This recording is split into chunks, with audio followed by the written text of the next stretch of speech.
High views. తాను ఒకటి తలిస్తే దైవం ఒకటి తలిచిందట. ఇది జనరల్గానే మన పెద్దవాళ్ళు వాడుతూ ఉంటారు. ఎందుకు? జనరల్గానే నువ్వు అన్నీ ఆలోచించి ఒక అడుగు వేసావు, కానీ నువ్వు అనుకున్నది ఒకటైతే జరిగింది ఇంకోటి. అప్పుడు అంటారు మ్యాన్ ప్రపోజెస్ గాడ్ డిస్పోజెస్ అని చెప్పేసి. ఇప్పుడు ఈ వర్డ్ ఎందుకు యూజ్ చేస్తున్నా? మన రోజా తాను కొన్ని నామినేటెడ్ పోస్టుల్లో కొంతమందిని నియమించారు. అయితే తాను చాలా మంచి చేశాను, ఇంకేముందా దేవుడి ఆశీస్సులు ఉంటాయి, వీళ్ళ యొక్క సపోర్ట్ కూడా ఉండిద్దని ఆమె అనుకుంది. అలా లేకపోక ఇప్పుడు ఆ నియోజకవర్గంలో ఏకంగా రోజాకి సంబంధించి నగర నియోజకవర్గంలో 5 మండలాలకు వైసీపీ ఇన్ఛార్జీలు ఉన్నటువంటి వాళ్ళు అంతా ఏకమై ఈమెను గనక నించోబెడితే ఈసారి మేము ఓడించేస్తాం, ఈమెను కాకుండా మీరు ఎవరినైనా సరే నించోబెట్టండి, మేము గెలిపించుకుంటాం అని చెప్తూ ఉన్నారు.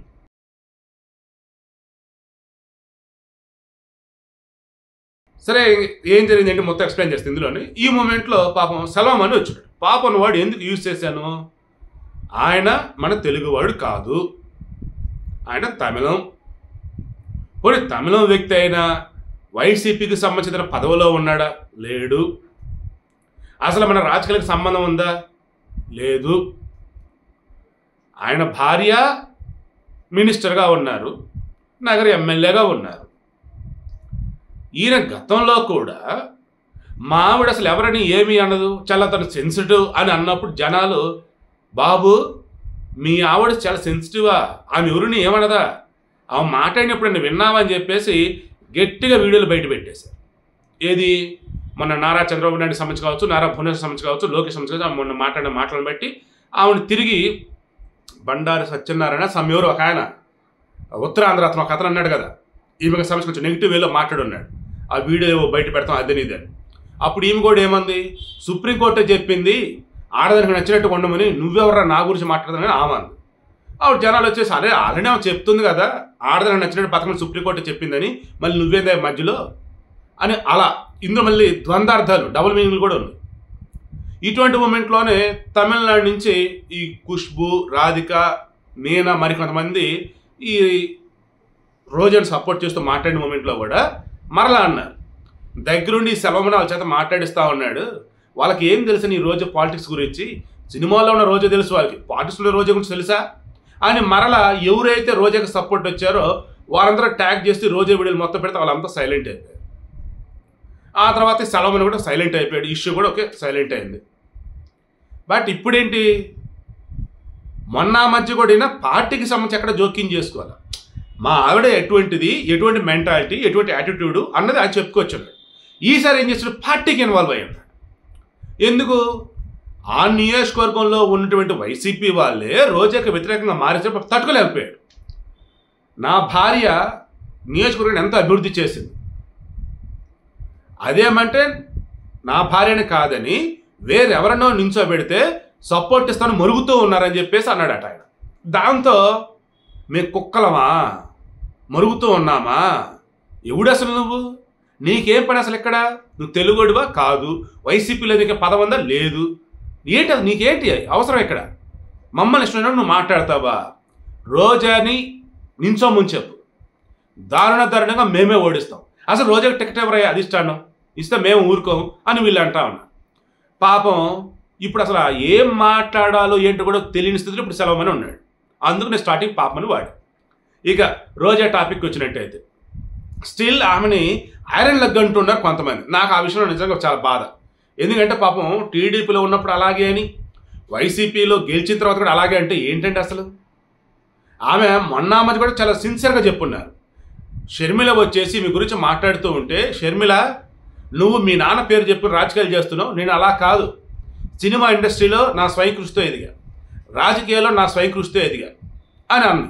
అప్పుడు కూడా మరలా ఆమె అంటున్నది షర్మిలనే కాదు జగన్ కూడా అంటుంది, జగన్ కూడా వాళ్ళ నాన్న పేరు చెప్పుకునే కదా అని చెప్పేసి అలా ఏది మాట్లాడిన పాప రోజాకి నెగిటివ్గానే తయారవుతాం.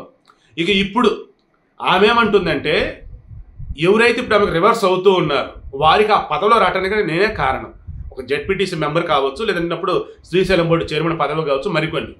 ఇప్పుడు వాళ్ళే ఏకుకు మేకి రివర్స్ అయి నాకే కూర్చుంటే ఎలాగా, నేను నియోజకవర్గాన్ని అభివృద్ధి చేయలేదా అండ్ నేను మిగతా వాళ్ళతో కంపేర్ చేసినప్పుడు ఇక్కడ ఉన్నటువంటి వైసీపీలకు ఫ్రీడమ్ ఎంత ఇచ్చున్నాను ఏంటి, మీరేంటి ఇలా ఏంటి అన్నప్పుడు వాళ్ళు ఏమంటున్నారు, మీరు మాకేదో చేశారంటున్నారు, మీకు మీరు చేసుకున్నారు, మీ అన్నలు అడ్డొదుపు లేకుండా దోపిడికి తెగబడ్డారు. అయినా మేము పార్టీలో ఉండి మేము కొన్ని పనులు చేయాలంటే ఎవరెవరో పర్మిషన్ మాకు అవసరం అయ్యేదేంటి, ఎవరెవరి దగ్గర మేము అయ్యా అన్నట్టు బతిలాడాలన్నట్టుగా వాళ్ళు మనోభావాలు దెబ్బతిని అన్నట్టుగా వచ్చి గట్టిగా ఏం మాట్లాడుతున్నారంటే, నువ్వు రాజకీయాల్లో వచ్చావు ఓకే, ఎమ్మెల్యే అవటానికి ముందు నీకున్న ఆస్తులు ఎన్ని, ఎమ్మెల్యే అయ్యాక నీకున్న ఆస్తులు ఎన్ని, 2019లో వైసీపీ అధికారంలోకి రావడానికి ముందు నీ దగ్గర ఉన్న ఆస్తి ఎంత, వైసీపీ అధికారంలోకి వచ్చిన తర్వాత నీ దగ్గర ఉన్న ఆస్తి ఎంత, మంత్రి అయిన తర్వాత నీ దగ్గర ఉన్న ఆస్తి ఎంత, ఈ లెక్క మొత్తం తీ. మేము అవినీతికి పాల్పడ్డామా, మేము పార్టీకి నష్టం చేశామా, లేదా మీరు అవినీతికి పాల్పడ్డారో మీ వల్ల ఈరోజు పార్టీ యొక్క ప్రతిష్ట దిగజారిందో తెలిసిపోయింది, లెక్కలు తీయండి అంటా ఉన్నారు. నాకు తెలిసి ఇంతవరకు వైసీపీలో చాలా నియోజకవర్గాల్లో వ్యతిరేకత ఉన్నమాట వాస్తవమే కొంతమందికి, బట్ ఈ రేంజ్లో వ్యతిరేకత నేను అసలు ఎక్స్పెక్ట్ చేయాలి. అండ్ మోర్ ఓవర్ అసలు బయట పడుతున్నది ఇంపాసిబుల్ అనమాట. బట్ ఇక్కడ బయటపడింది అంటే జగన్కి తెలియకుండా ఇది అంతా జరుగుతుందా అంటే ఐఎమ్ షూర్ ఖచ్చితంగా తాడేపల్లి ప్యాలెస్ నుంచే వాళ్ళకి స్వేచ్ఛ అనేది ఇచ్చున్నారు. ఏ రకంగా ఏం పర్లా రోజాకు సంబంధించి మీరు అన్ని విషయాలు గట్టిగా మాట్లాడండి అని చెప్పేసి. అందుకే అవతల వాళ్ళు కొంచెం గట్టిగా నెగిటివ్ వేలో మాట్లాడుతున్న నాకైతే అనిపిస్తాం. పాపం రోజా ఈ విషయంలో మాత్రం, ఎందుకంటే అవునన్నా కాదన్నా కోటరెడ్డి శ్రీధర్ రెడ్డి చెప్పినట్టు పైనుంచి ఒక స్క్రిప్ట్ వచ్చింది, అది మనం చదవాలంతే. చదవటం అంటే నువ్వు చూసి చదువుతావా, నీ సొంతం చదువుతావు నీ ఇష్టం. అందులో ఉండేది ఏంద్రయ్యా అంటే తిట్టాలి. ఎవరిని ఏంద్రయ్య అంటే అయితే పవన్ కళ్యాణ్ని, లేదు అన్నప్పుడు లోకేష్ని, అది చంద్రబాబు నాయుడిని, లేదన్నప్పుడు టీడీపీ ఎవరైనా గట్టిగా మాట్లాడితే వాళ్ళని తిట్టాలి.